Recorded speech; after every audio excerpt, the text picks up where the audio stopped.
Hello, my name is Emily Clark. I am a registered dietitian and I work for the Children's Healthy Weight Research Group at the University of North Carolina at Chapel Hill. We are a group committed to improving the health and well-being of children ages 0 to 5 and the people who care for them.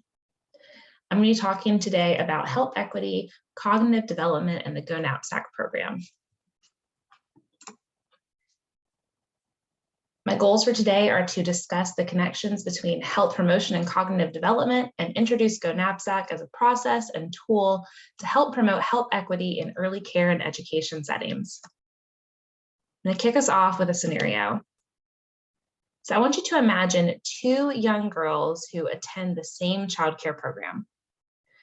Sadie lives in a single-parent household with her mom and two older brothers. Her mom works 2 jobs, is enrolled in an associate's degree online. She really struggles to find time to cook her meal plan and feels that healthy food is probably just too expensive for her family.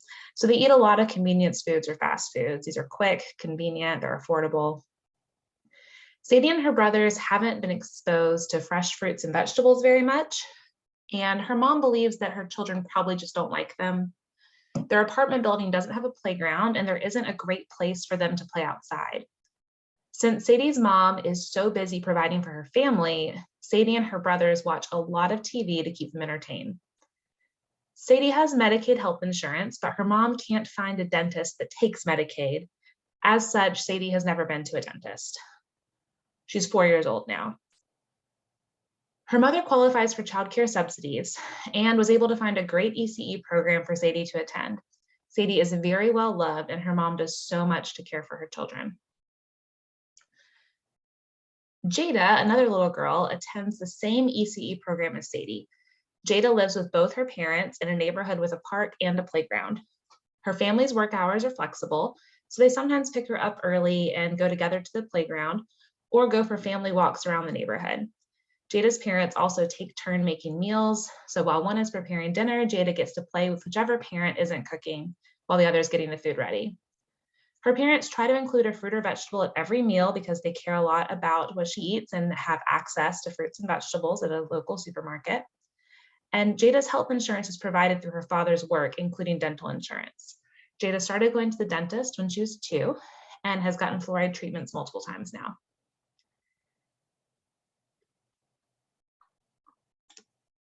So I want you to think about how could these girls' different home experiences with nutrition, physical activity, and oral health impact their development and their ability to learn while they're at their ECE program. If you click on the bit.ly link at the bottom or type into your browser this link here, you will get directed to a Jamboard. And on this first slide, I want you to use some Post-it notes to answer this first question. How could Sadie and Brooke's home experiences impact their ability to learn and develop? So to do that, you're going to, again, follow the link that was https://bit.ly/Sadie-Jada. And then on Post-it notes, type how you think Sadie and Brooke's home experiences could impact their ability to learn and develop and how this might play out. Since you're watching this recording, go ahead and pause the recording and take a minute or 2 to answer these questions, and then come back and hit play when you're ready to move on.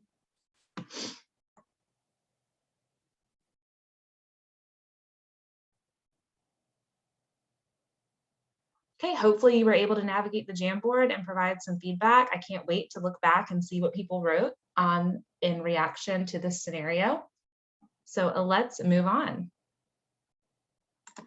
by talking about foundations of early childhood health equity. This pyramid is showing you a kind of simplified version of Maslow's hierarchy of needs. And if you've never seen Maslow's hierarchy of needs before, what it's really doing is showing you different levels of needs that humans have. At the very bottom, we have needs like oxygen, food, and water. If we have access to those very basic needs, the next level of needs is health and shelter. So to be healthy and to have a safe place to go and hide from the bad weather and from anything dangerous. If you have those things met, you can start to focus on friendship and family. These relationships are really important needs for us to thrive. If our friendship and family needs are met, we can focus on things like self-esteem and confidence. And if our self-esteem and confidence are high, then we can focus on things like creativity and problem solving. So the idea behind Maslow's hierarchy of needs is that if the base level needs are not met, then people can't thrive at the highest levels like creativity and problem solving. That is where we think about learning. So learning to read, learning to solve problems, learning to be creative, learning simple math. These all are at the highest level of needs, but we need to have these foundational needs met first. So if foundational needs aren't met, children cannot thrive at higher levels in Maslow's hierarchy of needs. The question is, are foundational needs met for all children? If you think about our examples of Sadie and Brooke, you'll see that these foundational needs are met in very different and often inequitable ways, but they are very important. For example, good nutrition is needed for brain development. Different types of fat in early childhood help to promote brain development. Iron helps promote brain development. It's an essential nutrient. This good nutrition can help with brain development, a child's ability to focus and learn, and contributes to a healthy immune system. There's many vitamins and minerals in addition to protein that are really important for boosting immune systems. And as we've all learned, if your immune system is not strong, you're going to miss a lot of school, miss a lot of your childcare, and you may fall behind in your learning. So this is an example of how nutrition is a foundational need in order to meet these higher needs of thriving at your ECE program. Physical activity is needed for motor skill development, supports positive behavior, and supports kinesthetic learners. There's data from K-12 populations that tells us that when children are more active, we have fewer behavior problems, and they have better cognitive function. They're able to learn and respond to situations more quickly. And finally, oral health. This is often forgotten as a part of health promotion, but it's actually a leading cause of absenteeism. When children don't have proper oral health, they miss a lot more time at childcare and a lot more time at school. But unfortunately, many children don't have equal access to oral health care. In general, children ages 0 to 5 don't meet nutrition recommendations. Typically, children consume not enough vegetables, too much sugar, saturated fat, and sodium. So we're kind of all over the place. We're not getting enough of some of the things that we need and too much of things that our bodies don't need very much of. This nutrition is not setting children up to be their healthiest physically, which we've already discussed. Being at your healthiest physically helps you thrive cognitively and behaviorally, which are all going to help children develop those literacy skills that are so important. Many children also do not meet physical activity recommendations, and they exceed their screen time recommendations. So the more time children are spending in sedentary behaviors, just in front of a screen or not being physically active, the less opportunity they have for physical activity to promote their cognitive development and their ability to perform well in literacy and numeracy activities. And then, as I mentioned, many young children don't have access to dental insurance and probably don't see a dentist regularly. And a lot of families just simply don't know when to start toothbrushing with their young child. Should it happen when you get the first tooth, once they have a full set of teeth? Does it really matter if they're baby teeth? There's a lot of confusion about that. So all of these things together kind of show us that most children aren't meeting the recommendations for nutrition, physical activity, and oral health that are going to help them thrive at higher levels. But there's just extreme inequities between situations, as we saw with this scenario with Sadie and Jada. Let's bring this a little bit more detailed. So about 30% of children in North Carolina had overweight or obesity as of 2018. And we actually know that that number went up during the pandemic. So it's probably over 30% now. By kindergarten, nearly half of children will have had at least one dental carie, which is a cavity, which that is going to cause them a lot of pain, a lot of inconvenience, especially if they don't have dental care. And children of color and low-income children are disproportionately affected by overweight, obesity, and dental caries. So overweight and obesity are really just signs that nutrition and physical activity needs are not being met at their optimal levels. If children are getting too much sugar, saturated fat, just too many calories in general, not enough fruits and vegetables, then they're more likely to develop overweight or obesity. And the same if they're not getting enough physical activity and have too much sedentary time. That's going to result in having higher rates of overweight and obesity. And we sadly see that more with children of color and low-income children. So childhood obesity is truly an equity issue, and it points to these foundational needs not being met that are going to result in not being able to thrive at higher levels on the hierarchy of needs that we went over earlier. So what does this have to do with literacy? I've already alluded to it many times, but I'm just going to reinforce it. Poor diet has been associated with lower academic achievement. When children are not reaching all the nutrition recommendations, getting enough fruits and vegetables, enough good protein, and are getting too much added sugar, too much saturated fat in their diets, not enough fiber, that is associated with lower academic achievement. That could be due to their brain development. That also could be due to missing more school because their immune systems aren't as high or they have stomach issues. On the flip side, improving nutrition and physical activity at school has been associated with improved academic performance. So as children have better nutrition environments or get given better nutrition at school and get more opportunities to be active, they actually see improved school performance across the school, which is interesting because there's such a huge emphasis on instructional time. So much emphasis is on we need to be, doing test prep and teaching children the skills they need to be able to perform well academically. But when you add more physical activity to the day, you think you're taking away instructional time, but you're actually improving children's ability to focus well and perform at their best when the time comes. Increasing physical activity is also associated with fewer behavior problems. This is a win-win. I know that I used to be a high school teacher, and I know that fewer behavior problems is a really positive thing for teachers. Also a really positive thing for students, for children, because if they have fewer behavior problems at ECE or at school as they age, then they probably are going to have a better learning experience and just have a better relationship with school. They're going to view the learning environment in a more positive way if they're not constantly getting in trouble. So physical activity can also help improve behavior, which is going to help children have a more positive experience. And then, as I've mentioned, having increased dental caries is one of the leading causes of children missing school, of absenteeism as they get older.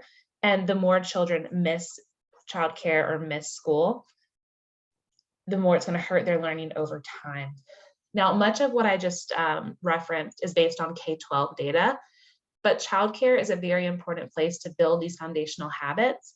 And I think as more research comes out that looks at these same factors, these same behaviors and environments in the early childcare setting, you're going to see similar results, that poor diet is still going to lead to not performing as well, cognitively not developing as good of literacy skills.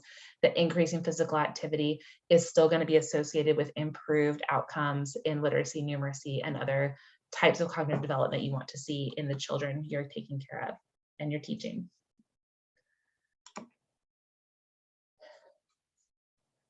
There's lots of levels that can influence children's health. We've already mentioned that children's nutrition, physical activity, and oral health is not equitable.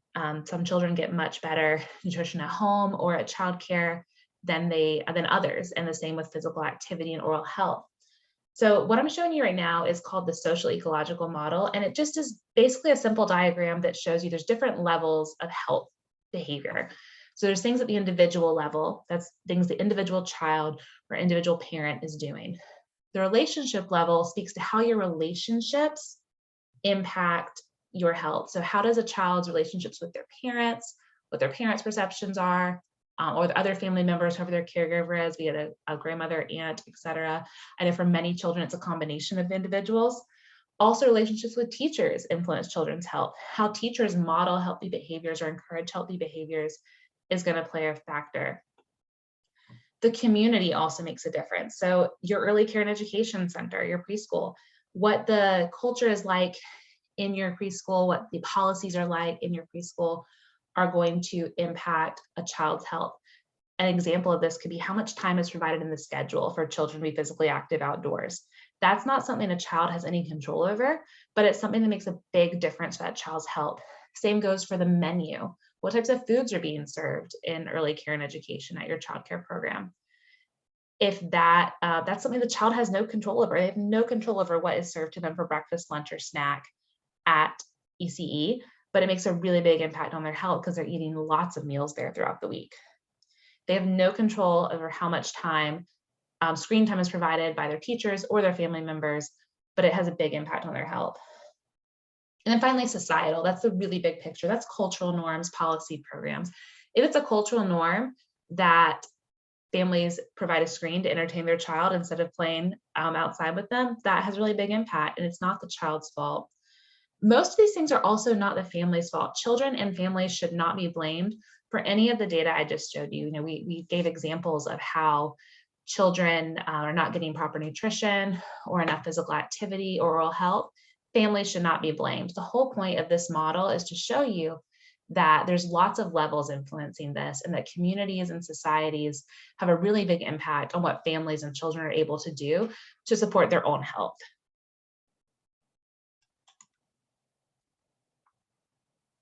When all of children's health needs are met, then children can thrive in more developmental domains. This model I'm showing you now is what we like to call the whole child model for development at NAPSACC. We think about child development in 5 domains: health and physical development, cognitive development, which is a big focus of today, language development, literacy, and communication, also a really big focus of today's summit, social emotional development, and sensory development. All these domains are important, and we believe that they are all interconnected. I've already given you many examples today of how health and physical development support cognitive development, language, and literacy, but there's many others. I want you to imagine children eating a meal together. When they're sitting around a table eating together, they're practicing vocabulary, they're practicing social skills, they're learning how to advocate for themselves, ask for what they need. If they need more water, they would like more of their oranges, something like that. They're also able to practice new vocabulary words. Their teachers can talk to them about, okay, like we're having oranges today. What do oranges taste like? Oranges are sweet. Can you think of another food that's orange? That's right, carrots are orange. So they're able to think about building connections, expanding the vocabulary, those sorts of things. Also, when children are playing outside, lots of these domains are at play. Health and physical development, of course, is at play when you're doing active play outside, but so is social emotional development, as there's lots of evidence to tell us that the outdoors are very important for supporting children's mental health. And we know we are in a mental health crisis right now. So outdoor time is very important. It's also a great time for them to focus on sensory development as the seasons change and they see different colors, lights, looking at bugs, think about their connection with nature, all these things. So all these developmental domains are important, and they all impact each other. If one suffers, another is going to suffer as well, just like we saw in Maslow's hierarchy of needs. If health and physical development, which are 2 of those foundational needs, are not met, then these other domains of cognitive, language, social, emotional, and sensory are not going to be able to thrive at the same level. So let's return to our scenario. So back to Sadie and Jada. At ECE, both of these girls have access to nutritious meals and daily outdoor playtime. So remember, they go to the same ECE program, and they both have access to nutritious meals and daily outdoor play. The teachers have noticed that Jada generally tries everything on her plate, while Sadie is a bit hesitant to try some fruits and vegetables, and they've assumed that Sadie is a picky eater. So let's think about how might Sadie and Jada's home experiences impact their overall health and development, and how might their time at ECE help? So how might the time that these girls are at ECE help overcome the disparity in their lives? And what else could their ECE program do to help a child like Sadie improve health equity? As a reminder, Sadie was our example of a little girl living with a single mom who was working multiple jobs and in school, while Jada lived with both her parents and had access to healthy food at home and lots of physical activity outdoors. So if you go back to the Jamboard, same link, https://bit.ly/Sadie-Jada, it'll take you to the Jamboard. And this time I want you to use the top arrow and navigate over to the frame talking about how might this time they spend at ECE help with the disparity in their home lives. Once you've answered that question, go over to what else you think the ECE program could do to help a child like Sadie and improve health equity. So go ahead and pause the recording, and then we'll come back and maybe talk about a few ideas.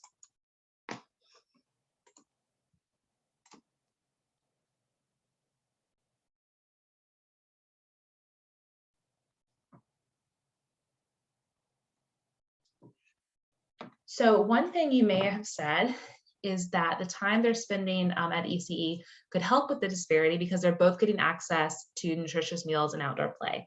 So some of the nutrition gaps that Sadie is not getting at home that Jada is, like fruits and vegetables, might be getting filled in at ECE. So that's a really positive thing. Outdoor play is also a really positive thing. They're both getting access to play outdoors, be social with peers, and be physically active. So while Jada is still getting more, we're still not truly achieving equity because her home life is going to have more of those things. We're working towards it by providing them the same at school, at ECE experience. This question about what else the ECE program could do to help a child like Sadie. So one example, we mentioned that the teachers are assuming that Sadie's a picky eater because she's hesitant to try fruits and vegetables. Something they could do to improve is not assume she's a picky eater, but continue to be gently encouraging her to try fruits and vegetables, to broaden her palate so that she can learn to be a well-rounded, healthy eater. Maybe exposing her to these fruits and vegetables in different ways, role modeling eating them, different things that are going to help her learn to eat them the same way that Jada does. Another thing they could do is provide toothbrushing at ECE. They could do toothbrushing after lunch, right before nap time or something, or right before pickup at the end of the day, to make sure Sadie is getting some fluoride toothpaste every day to help do with preventative care. They could also connect families to resources. That they could put together a resource list of dentists that accept Medicaid. That might help Sadie's mom out a lot and contribute to Sadie's long-term oral health. They could do the same thing with finding farmers markets or stores that accept SNAP benefits to help Sadie get access to fresh fruits and vegetables at home. They could also let Sadie's mom know that they're working on trying fresh fruits and vegetables with her and really encourage her if they're starting to see progress. So we have one more activity. I have a new Jamboard for this one. The link here is https://bit.ly/ECE help. And on this one, you are going to answer the question, how do you think ECE can support children's oral health? How do you think ECE can support children's healthy eating? And how do you think ECE can increase children's physical activity? So I just want you to fill up this Jamboard on slides 1, 2, and 3 with sticky note ideas of ways ECE can do each of these things. How can ECE improve physical activity, support children's healthy eating, and support children's oral health? So again, pause the recording, answer your questions, and then we'll come back. And I'm excited to see what you guys say when I look at these later.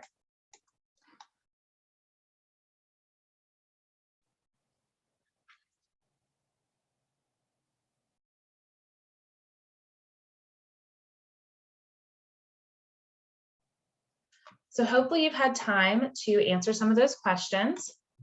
I'm going to transition to talking about Go NAPSACC, which is the program that I help implement out of the University of North Carolina. Go NAPSACC was created to support improvements to childcare environments to foster healthy eating, physical activity, and overall development in children. Go NAPSACC was developed a little over 20 years ago by researchers, public health professionals, and childcare professionals just like you. It was always important that Go NAPSACC be driven by science and by evidence, but also by what's realistic and what childcare providers can actually implement. It's been studied a lot and proven to be an effective program for promoting health in young children. It's widely used, and now it's actually trusted in more than 20 states, but it started right here in North Carolina, and it has free, unlimited use in North Carolina. So if you are interested in what I tell you today, you can get access to Go NAPSACC and use it for free in North Carolina. The core components of Go NAPSACC are the best practices and the 5-step improvement process. And I'll talk to you about both of those. Starting with best practices, Go NAPSACC has 7 modules. We do not recommend working in all 7 modules at once. We recommend picking 1 or 2 that are exciting to you or you want to make improvements in your program and support children's health. and then moving on to another after you've worked in that one. So our modules are child nutrition, breastfeeding and infant feeding, farm to ECE, and oral health. Those 4 modules really are all focusing on nutrition in one way or another. And the other 3 are infant and child physical activity, outdoor play and learning, and screen time. And those are all focused on promoting physical activity. These best practices are broken up into different categories, and those are really based around the idea of the 4 Ps. The 4 Ps are provisions, practices, professional development, and policies. So provisions are all the things that you at ECE, at childcare, are providing to children. You're providing food, you're providing time in the schedule for play or toothbrushing. You're providing an environment that either supports physical activity or healthy eating or does not. Practices are the things that teachers are doing daily. So leading physical activity, role modeling healthy eating, and toothbrushing are all examples of teacher practices. Professional development is ongoing training for teachers and staff on health topics. So making sure that teachers get professional development relevant to what food is good for young children, how to feed children in a way that teaches them to be healthy eaters, professional development on leading physical activity, on the appropriate amount of screen time, all those sorts of things, making sure that teachers are trained and equipped to promote children's health. And then finally, policies. That's what policies do you have in your ECE program, whether that is training materials, family and staff handbooks, et cetera, to support all these health behaviors that we want to promote. I'm going to give you some examples of what best practices look like. So let's start with child nutrition. There's 7 sections. It looks like 6 here, but food and beverages is actually 2 sections in child nutrition. So the first is food and beverages provided, feeding environment, feeding practices, menus and variety, education and professional development, and policy. So some examples are fruit, not juice, is offered 2 times per day or more. That's a foods provided best practice. Television and videos are never on during meal and snack is an example of a feeding environment best practice, because the environment in which children are eating makes a big difference in how they eat in a healthy way. Teachers rarely or never eat or drink unhealthy foods or beverages in front of children is an example of a feeding practice. And weekly menus always include a variety of healthy foods is an examples of a menus and variety best practice. Our physical activity sections are times provided, indoor play environment, teacher practices, education and PD, and policy. So some example best practices here include the preschool children are provided 120 minutes or more for indoor and outdoor physical activity each day. A large variety of portable play equipment is available and in good condition for children to use indoors. And teachers incorporate physical activity into classroom routines, transitions, and planned activities.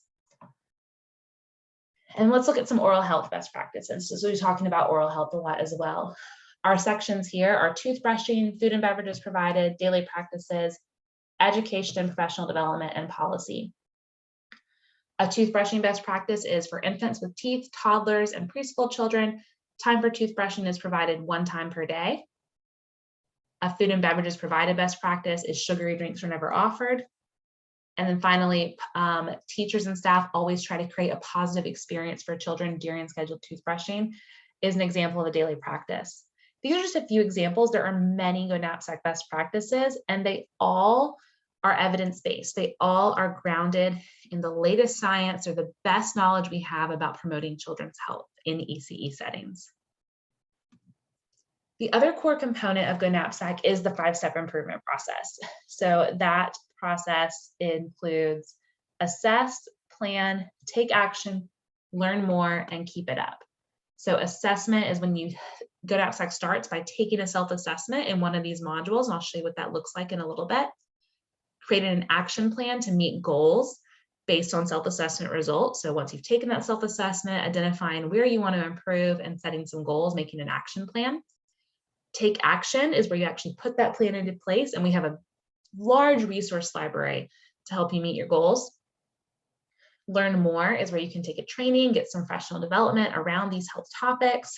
And finally, 5 is keep it up. That's where you think about sustainability of the changes that you've made. So you actually put things into policy, or you retake the self-assessment to see how you've grown, that sort of thing. But don't take it from me. I want to make sure that you get to hear from childcare providers and coaches that have actually used this. So I'm going to share a quick video. I think we should explore a few solutions. Grammarly suggestions.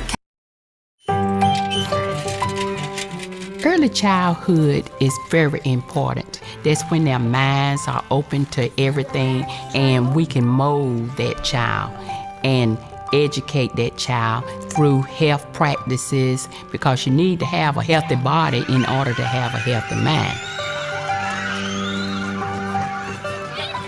The Go NAPSACC program is a suite of online tools that helps child care providers improve the nutrition and physical activity environments for the programs and the children and the families that they care for.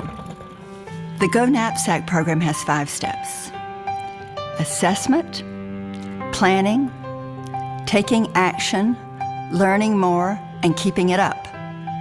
The Go NAPSACC tools help providers walk through each step of the process and help them identify areas that they want for change and how to make those changes. Go NAPSACC was an awesome program with awesome resources and tools to be able to help you modify things, set goals, work with your teachers, work with your parents. The online tools that really helped me the most was when I sat down and did the assessment, and they printed out the things that the goals that I have met, and then the goals that I needed to meet. The action plan has really been beneficial to help providers to stay on track with what they're doing. It's really helpful to have that plan that they can follow step by step. In many cases, there are TA providers available who help child care programs improve what they do in a lot of areas. Terry come out here and had a hoop day with us, and it's amazing how many different things you can do with those hula hoops. To me, I feel that's one of the most important things, is to show them, model how they can do it and what they can do, and empower them to be able to do that on their own. But the Go NAPSACC program is also designed to be used independently by the child care provider and can provide them the support that they need in making important changes. At least when they're here at the center, if they out with their gross motor skills, running, jumping, skipping, paddling a bicycle, kicking a ball, Go NAPSACC, it helped me to make sure that my children are getting the gross motor skills that they are needed. So it has made a major impact on the way that we eat, the way that we serve, and the way that they feel. Every child care program wants only the best for the children and families in their care. The NAPSACC program can help them meet that goal. It's just been a really positive program that I think is bringing positive results to not just our kids, but our staff and their parents.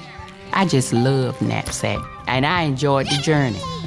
And my teachers did too, and the children.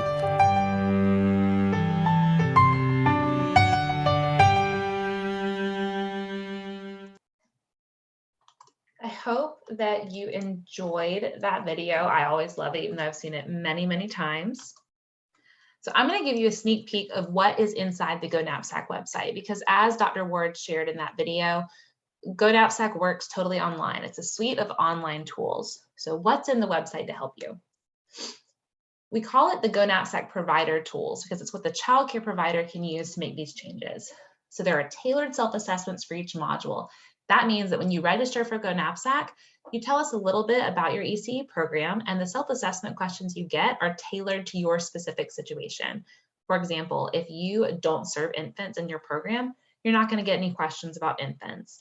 If you say that you don't provide food, you're not going to get questions about your menu, that sort of thing. There's customizable action plans for every single goal. There's a tips and materials library of many, many resources, which I'll show you a few sneak peeks of. 35 free trainings that are approved for contact hours in North Carolina. And there's the ability to reassess. So take these self-assessments again to measure your improvement. So I've pulled some screenshots from a breastfeeding and infant feeding self-assessment as an example, because that's tied to child nutrition as well, because nutrition begins at infancy. And you'll see the self-assessments are just set up like a multiple choice, like little quiz, but it's not a quiz. There's no right answer. This is not an audit. This is not tied to licensing.